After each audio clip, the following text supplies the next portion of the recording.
Waalaikumsalam. Alhamdulillah, salatu wassalamu ala Rasulillah Sayyidina Muhammadin Abdillah la haula hadratil karam Ustaz Haji Muhammad Yusuf Masuk Pondok Pesantren Babul Anwar Pontianak. Alhamdulillah, Bapak Ibu sekalian, pagi ini kita secara istiqomah diberikan nikmat yang sangat besar oleh Allah dengan kita bangun dari tidur kita dan melaksanakan berbagai amalan ibadah, sholat sunnah, dan juga kita mengikuti sholat wajib, sholat subuh berjamaah masjid kita salam. Mudah-mudahan ini benar-benar menghantarkan kita kepada satu kehidupan yang sa'adah di dunia wa sa'adah di akhirah. InsyaAllah memberikan dan wa'ala yang besar InsyaAllah subhanahu wa ta'ala diberi keberkahan dalam keluarga kita, keberkahan dalam rumah tangga kita, keberkahan dalam jiwa kita, badan kita, ilmu kita, harta kita, keberkahan dalam kehidupan ini dapatkan, mudah-mudahan dapatkan kebahagiaan juga di alam akhirat nanti. Amin ya rabbal alamin. Para jemaah sekalian, kami tidak panjang kalam, langsung saja kami mohon kepada Ustaz untuk berikan tausiah kepada kita, menyemangati di dalam keistiqomahan kita dalam mengabdi beribadah kepada Allah Subhanahu wa taala, baik yang wajib lebih sunnah, sehingga masjid kita dari waktu ke waktu insyaallah dan terlaksana berbagai amalia dan kita termasuk orang-orang yang memakmurkan masjid Allah ini. Demikian persoalan pengantar dari persoalan Ustaz. Waktu suruh kita jam 5 sampai jam 40. 40. Insyaallah nanti ada musik.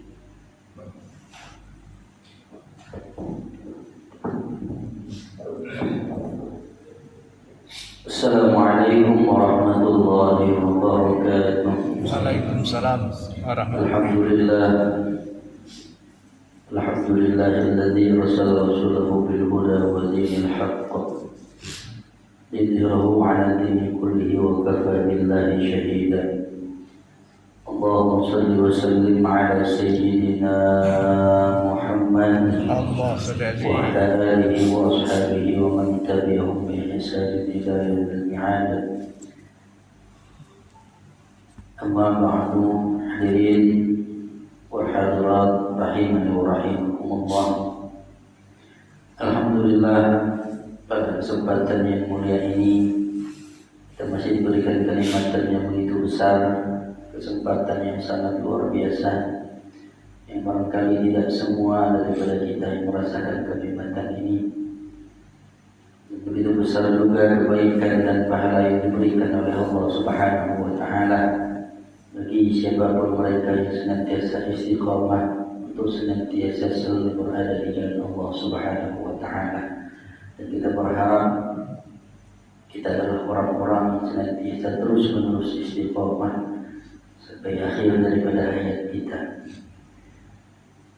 Alhamdulillah, semua itu adalah kenikmatan yang telah Allah berikan kepada kita. Untuk itu daripada nikmat demi nikmat, mudah-mudahan kita dapat bersyukur kepada Allah Subhanahu wa taala. Salawat dan salam mudah-mudahan senantiasa selalu tersampaikan kepada junjungan kita Nabi besar Muhammad sallallahu alaihi wasallam beserta para keluarganya, para sahabatnya, para pengikutnya yang setia hingga akhir zaman. Amin amin ya rabbal alamin. Sama-sama kita muliakan guru kita Ustaz Haji Farhan. Mudah-mudahan senantiasa Allah berikan istiqomahan kepada beliau, berikan panjang umur, berikan keberkahan, diberikan keturunan anak-anak yang saleh dan salehah. Dan bapak-bapak, ibu-ibu, hadirin semuanya yang saya hormati, yang tidak dapat saya sebutkan satu persatu. dan mudah-mudahan Allah berikan juga kepada antum-antum semua keturunan daripada anak-anak yang saleh dan salihah. Allah berikan kelapangan rezeki, Allah berikan kemudahan-kemudahan dalam urusan daripada kehidupan kita melalui dunia yang fana ini. Bapak Ibu yang senantiasa dimuliakan Allah Subhanahu wa taala, alhamdulillah di awal bulan ini kita bertemu kembali. Mudah-mudahan kita senantiasa selalu dalam naungan Allah Subhanahu wa taala. Adapun yang ingin kami sampaikan pada kesempatan yang mulia ini, bagaimana cara kita mensyukuri nikmat Allah Subhanahu wa taala. Kata Nabi Muhammad SAW, nikmat yang paling sering didustakan oleh sebagian banyak manusia, yaitu adalah nikmat sehat dan nikmat waktu. Nah, ini tanpa kita sadari, terkadang kita lalai dengan kenikmatan yang luar ini. Ketika merasakan sakit, baru terkadang keluh kesah itu keluar. Ya Allah, betapa sakit ini tidak nyaman, betapa sakit ini tidak enak. Tetapi pada saat kita diberikan kesehatan yang luar biasa, mampu melangkahkan kaki, mampu berdiri dengan tegapnya, semua anggota tubuh kita dapat digerakkan dengan selayaknya, apakah pada saat itu yang kita rasakan ada kalimat syukur yang terlintas dari lisan kita? Nah, terkadang di situ kelemahan kita. Ketika mendapatkan kebaikan-kebaikan, kita merasa nyaman, merasa enak. Terkadang disitulah letak di mana kita mulai sedikit demi sedikit pelan-pelan lupa dengan nikmat Allah. Kemudian nikmat waktu. Telah Allah jadikan siang dan malam. Malam hari itu waktu yang tepat untuk kita istirahat, kata Allah. Siang harinya carilah karunia tempat di dunia ini. Artinya apa? Di siang hari bekerjalah, bergeraklah, cari amal-amal yang dapat memberikan manfaat. Terkadang banyak di antara kita mengorbankan waktu malam untuk terus bekerja, agar kita dapat mengumpulkan harta sebanyak-banyaknya. Tidak ada waktu kita untuk istirahat. Sampai datangnya waktu fajar, sampai masuknya waktu subuh, kita masih terlelap tidur. Kita masih enak di kasur yang empuk. Ketika datang panggilan azan, tidak terdengar. Bahkan pada saat terdengar pun kita sengaja untuk tetap tidur kembali, karena alasannya kita capek tadi malam kita bekerja, kita mencari nafkah dan lain-lainnya. Ini adalah satu kenikmatan yang sudah Allah atur. Malam ini dijadikan tempat untuk istirahat yang baik untuk hamba-hamba Allah. Maka banyak saudara Bapak Ibu yang dimuliakan Allah. Kalaulah kita ingin mencari harta sebanyak-banyaknya, boleh-boleh saja. Jangan sampai kita melupakan daripada apa yang telah diwajibkan kepada kita. Jangan sampai seperti kisah daripada sahabat. Sebelum diberikan kekayaan, sholat 5 waktunya rajin. Ketika Assalamualaikum warahmatullahi wabarakatuh, Assalamualaikum warahmatullahi wabarakatuh, sahabat pun mulai bergegas untuk keluar dari masjid. Karena kain yang digunakan harus digunakan istrinya juga untuk melaksanakan sholat. Setelah lama kejadian itu dilihat oleh Nabi, dan Nabi berpesan kepada sahabat, tanyakan kepada sahabat, kenapa setiap salam, habis saja salam, sahabat langsung bergegas meninggalkan daripada masjid ini. Ternyata harta yang sedikit tadi atau miskinnya dari sahabat membuat dia harus bergantian menggunakan kain yang dipakai sahabat dan dipakai lagi oleh istrinya. Kemudian singkat cerita, sahabat pun meminta kepada Rasulullah, ya Rasulullah, berikanlah doamu untukku agar Allah Subhanahu wa taala melimpahi rezeki yang banyak kepadaku. Apakah kata Rasulullah SAW, apakah ketika engkau diberikan rezeki yang banyak, engkau akan terus mendekatkan dirimu kepada Allah, atau sebaliknya? Wahai sahabat, kata Rasulullah, bahwasanya rezeki yang sedikit ini lebih baik daripada rezeki yang banyak namun antum kufur. Nah, tidak, wahai Rasulullah SAW. Maka Rasulullah minta kepada Allah, akhirnya sahabat diberikanlah seekor kambing. Dari seekor kambing tadi mulai bertambah. Udah ditinggalkannya sholat maghribnya, sudah ditinggalkannya sholat isyanya, sudah ditinggalkan sholat subuh, dihadir cuma waktu zuhur, waktu asar. Semakin banyak kambing-kambingnya, semakin banyak peliharaannya, bahwasanya sahabat menganggap, wah, Madinah ini terlalu sempit untuk ternak-ternak. Akhirnya apa? Sahabat pun yang tadi awalnya maghrib ditinggalkan, isya ditinggalkan, subuh ditinggalkan, akhirnya zuhur, asar pun ditinggalkan, bahkan sholat Jumat pun ditinggalkan. Datang sholat isya, Rasulullah SAW perintahkan kepada kedua sahabatnya, wahai sahabat, datanglah ke sahabat, mintalah zakatnya. Datang kedua sahabat tadi bertemu dengan sahabat. Dia pun sudah barangkali sudah risau untuk tinggal dekat dengan itu, dicari lembah, ditinggal lagi lembah sahabat. Akhirnya ketemu dan datang. Ada apakah engkau wahai gerangan datang ke sini? Aku tahu apakah engkau ingin minta pajak atau minta zakat di sini. Maka kembali sahabat itu dengan tangan yang kosong. Dengan tangan yang kosong. Maka Rasulullah SAW sudah mulai gerah dan gelisah dengan perbuatan daripada sahabat tadi. Sampai akhirnya ketika sahabat ingin memberikan sedekah zakat dari hewannya, Nabi pun mengatakan, aku tidak akan menerima daripada zakatmu wahai sahabat. Ya, terkadang Bapak Ibu yang dimuliakan Allah, harta yang banyak membuat kita jauh. Harta yang melimpah membuat kita lupa. Jabatan yang diberi terkadang membuat kita lupa. Bukankah semuanya itu titipan? Bukankah semuanya itu adalah sebagai hiasan saja? Maka Nabi SAW mengatakan, kullukum ra'in wa kullukum mas'ulun an ra'iyatihi. Setiap kita adalah seorang pemimpin, dan setiap apa yang kita pimpin akan dimintai pertanggungjawaban.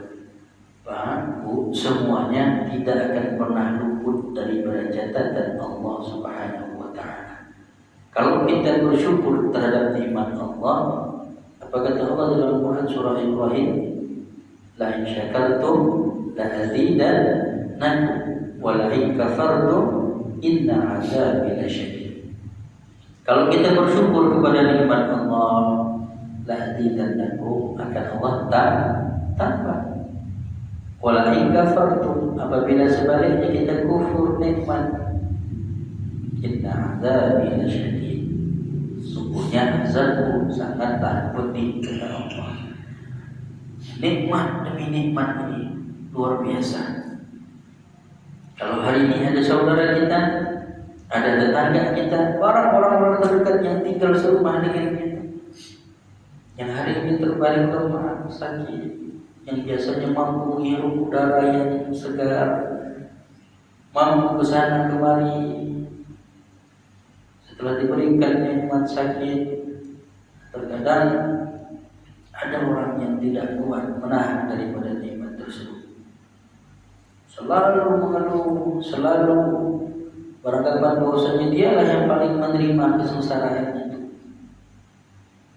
Ini kan pernah dialami Di mana ketika Nabi SAW mengatakan ada seorang yang sakit, aku bisa saja mendoakan kepada Allah agar kamu sembuh dari penyakit. Tetapi kalau engkau diberikan kesabaran, engkau sabar daripada penyakit yang kau derita ini, maka tempat yang terbaik adalah kepadamu surganya Allah. Terkadang tadi itu Bapak Ibu, ketika nikmat sehat yang telah Allah berikan ini membuat kebanyakan manusia itu lupa. Kalau kita hitung-hitung, ketika kita masuk ke dalam rumah sakit, ketika dipasang oksigen, lihat kemarin Pak, waktu COVID itu kan, yang ngantri tabung oksigen itu Pak, kalah ngantri LPG. Orang bisa ditabung itu Pak. Berapa harganya Pak? Sekitar 600-an ya, 600 sampai 700 itu. Tapi orang tidak jadi masalah. Yang penting sudah bersedia, sudah siap siaga di dalam rumah. Suatu ketika terjadi kepada kita, menimpa kepada kita, sudah mulai ada rasa takut, kegelisahan, sehingga yang tidak sakit pun sudah mempersiapkan dirinya. Itu baru COVID. Sudah rasa takut tadi ini, jangan sampai tidak kebahagiaan. Nah, sekarang malam itu Pak, ketika alhamdulillah pelan-pelan kita sudah mulai pulih ini, barang itu kan sudah ditinggalkan, sudah tidak lagi kita butuhkan. Betapa dahsyat dan besarnya nikmat ketika kita dapat menghirup nafas ini dengan baik, tanpa menggunakan oksigen, tanpa harus mengantri, tanpa harus mengeluarkan uang, tanpa harus kita capek-capek datang ke sana, datang ke sini untuk memesan barang terus. Hari ini di tempat yang mulia ini, di ruangan yang ini, begitu besar dan nikmat Allah itu untuk kita menghirup nafas yang nyaman. Jangan sampai kita adalah orang-orang yang kufur nikmat ketika kesehatan itu Allah berikan. Waktu yang Allah berikan ini kita kufur nikmat. Laksanakan, maksimalkan waktu yang telah diberikan ini. Jangan pernah kita sia-siakan. Ada orang yang terlalu menghitung-hitung waktu saja. Oh, tak terasa ini sekarang sudah awal September. Oh, tak terasa nanti ini sudah Oktober. Oh, tak terasa nanti. Malah tak terasa saja. Karena tidak ada aktivitas yang dilakukan. Tidak ada kegiatan ibadah yang dia ingin dekatkan kepada Allah.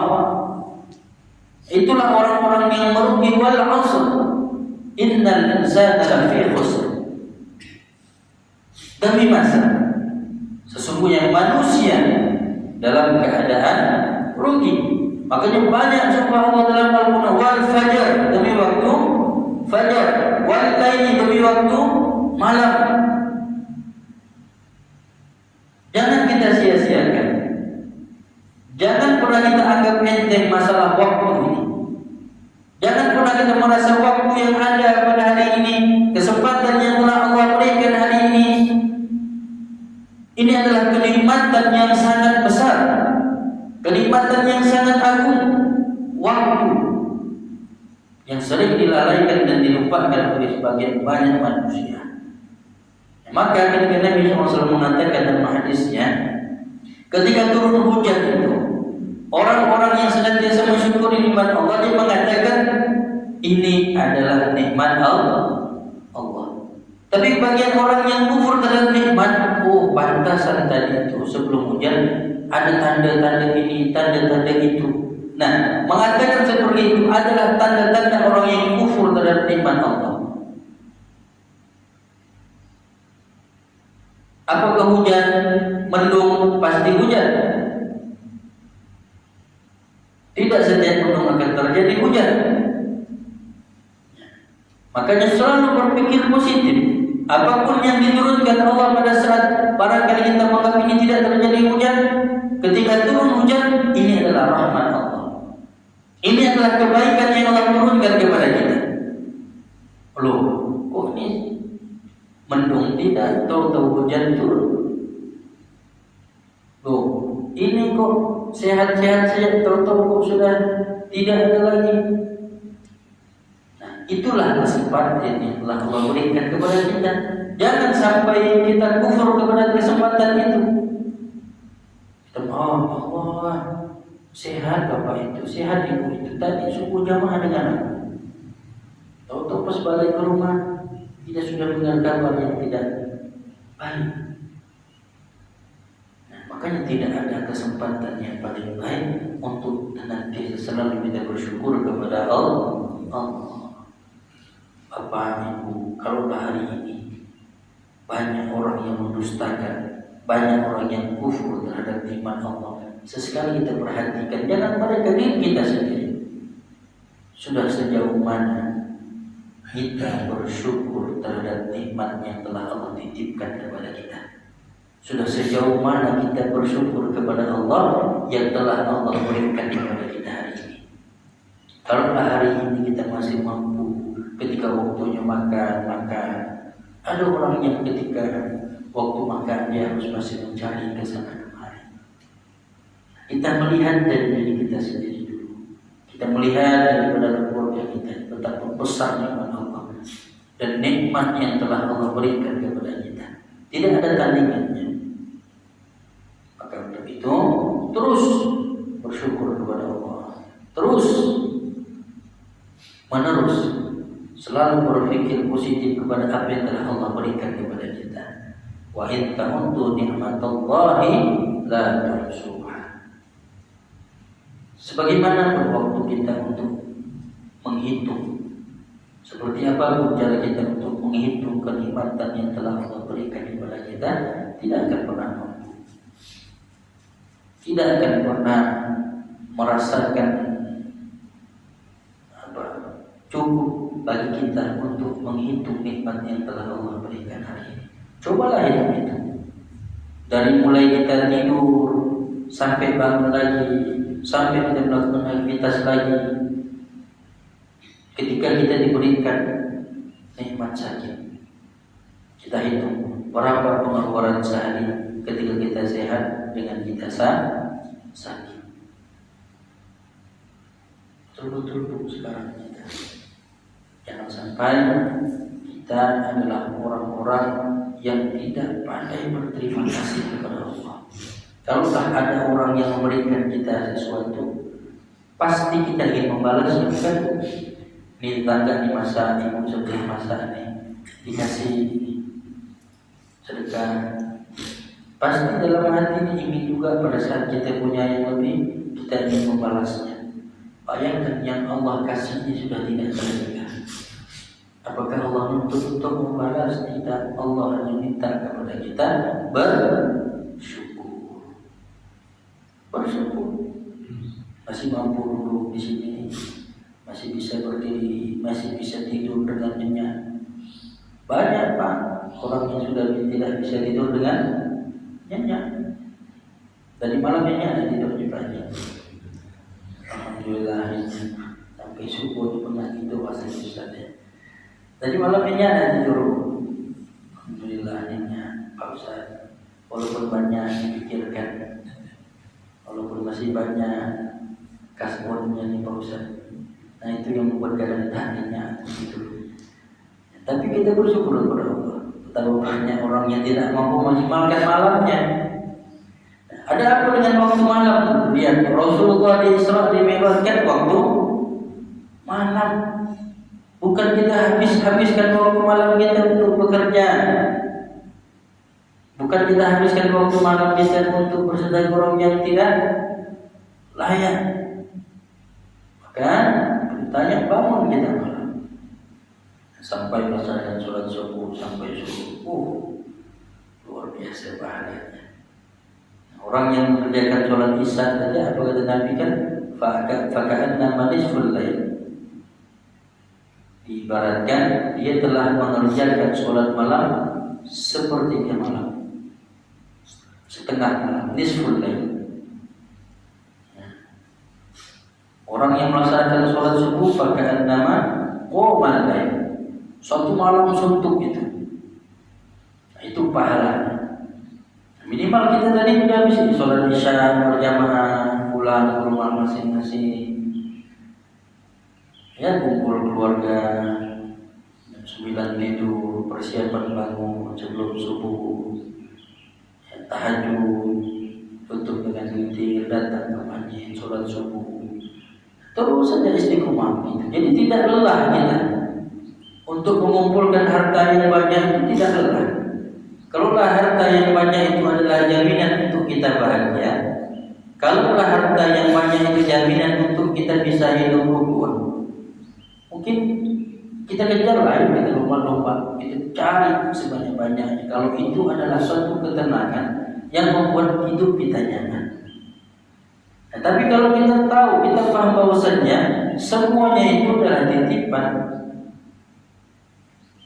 semuanya itu nanti akan dimintai pertanggungjawaban oleh Allah Subhanahu wa taala. Kenapa harus kita kejar dan harus mengorbankan waktu? Pertanyaannya sekarang ini Bapak Ibu, coba kita ukur dari rumah kita, dari keluarga kita masing-masing.